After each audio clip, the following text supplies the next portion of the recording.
দেৱব্ৰত শইকীয়াই জানুৱাৰীত বিজেপিত যোগদান কৰিব। দেৱব্ৰত শইকীয়াই বিজেপিৰ হৈ কাম কৰিছে আৰু মই শুনামতে অহা জানুৱাৰী মাহত দেৱব্ৰত শইকীয়াই বিজেপিৰ দলত যোগদান কৰিব। ভূপেন বৰা বিজেপিলৈ যাব। ভূপেন বৰাও বিজেপিলৈ যাব নেকি সন্দেহ আছে। ইজনৰ পিছত সিজন কংগ্ৰেছৰ ৰথী মহাৰথীয়ে ভাৰতীয় জনতা পাৰ্টিত যোগদান কৰাৰ পিছত এই বিস্ফোৰক মন্তব্য ৰাইজৰ দলৰ বিধায়ক অখিল গগৈৰ। দেৱব্ৰত শইকীয়াই আচলতে বিৰোধী দলৰ দলপতি হিচাপে বিজেপিৰ বি টিম নহয় এ টিমতে খেলি আছে। ডাইৰেক্টলি বিজেপিৰ এ টিমতে খেলি আছে। দেৱব্ৰত শইকীয়াই বিজেপিৰ হৈ কাম কৰিছে আৰু মই শুনামতে অহা জানুৱাৰী মাহত দেৱব্ৰত শইকীয়াই বিজেপিৰ দলত যোগদান কৰিব। এতিয়া অখিল গগৈ বনাম কংগ্ৰেছৰ মাজত তয়া ময়া যুদ্ধ। ভূপেন বৰা আৰু দেৱব্ৰত শইকীয়া যে বিজেপিলৈ যাব তাৰ অনুমান কেনেকৈ পালে অখিল গগৈয়ে। অখিল গগৈৰ মতে শিৱসাগৰত কংগ্ৰেছে জানি বুজি ৰাইজৰ দলৰ প্ৰাৰ্থীৰ ভোট ভাঙিবলৈ নিজৰ প্ৰাৰ্থী থিয় কৰোৱাইছে আৰু সেইবাবেই দেৱব্ৰত শইকীয়াই জানুৱাৰীত বিজেপিত যোগদান কৰিব বুলি স্পষ্টকৈ ক'লে অখিল গগৈয়ে। শিৱসাগৰত ৰাইজৰ দলক হৰুৱাই বিজেপিক ভোট দিবৰ কাৰণে 5খন জিলা পৰিষদৰ ভিতৰত 5খন জিলা পৰিষদতে কংগ্ৰেছে সিট দিছে। কংগ্ৰেছে ক'তো নিজিকে, কিন্তু 5খনৰ ভিতৰত 5খন জিলা পৰিষদতে সিট দিছে যাতে ভোটটো বিভাজন হয় আৰু মুছলমান কেণ্ডিডেট দিছে যাতে মুছলমান সংখ্যালঘুৰ ভোটটো যাতে কংগ্ৰেছে লৈ যাব পাৰে আৰু তেতিয়া যাতে বিজেপি জিকিব পাৰে। দেৱব্ৰত শইকীয়াই বিজেপিৰ হৈ কাম কৰিছে আৰু মই শুনামতে অহা জানুৱাৰী মাহত দেৱব্ৰত শইকীয়াই বিজেপিৰ দলত যোগদান কৰিব। আনহাতে AIDFৰ প্ৰসংগ উল্লেখ কৰি অখিল গগৈৰ দাবী ভূপেন বৰাও বিজেপিলৈ যাব। তলাচাবি নাই, খতম, মামৰ খাই শেষ হৈ গ'ল।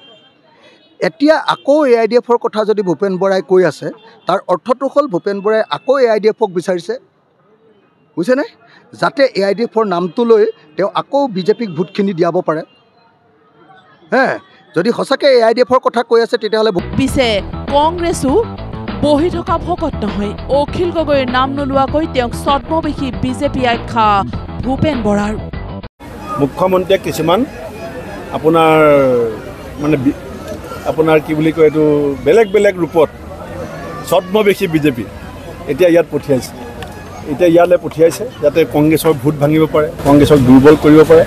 আনহাতে অখিল গগৈ বিজেপিৰ বি টিম বুলি পৰোক্ষভাৱে ক'লে কংগ্ৰেছ বিধায়ক তথা বিৰোধী দলপতি দেৱব্ৰত শইকীয়াই। অখিল গগৈৰ আক্ৰমণক প্ৰত্যুত্তৰ কংগ্ৰেছৰ। বি টিম নমুৱাইছে, মই বি টিমখিনিৰ কথা নকওঁ, আৰু স্পষ্ট হ'ব দুদিনমান পিছত।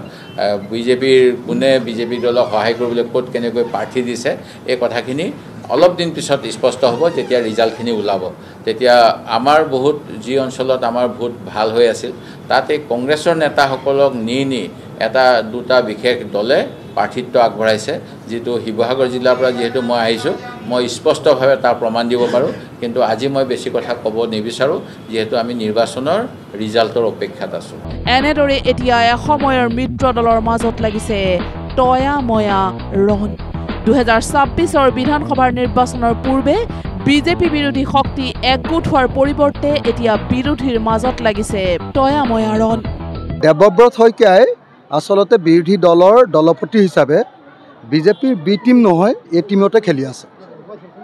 ডাইৰেক্টলি বিজেপিৰ এ টিমতে খেলি আছে। দেৱব্ৰত শইকীয়াই বিজেপিৰ হৈ কাম কৰিছে আৰু মই শুনামতে অহা জানুৱাৰী মাহত দেৱব্ৰত শইকীয়াই বিজেপিৰ দলত যোগদান কৰিব। Video' report news live.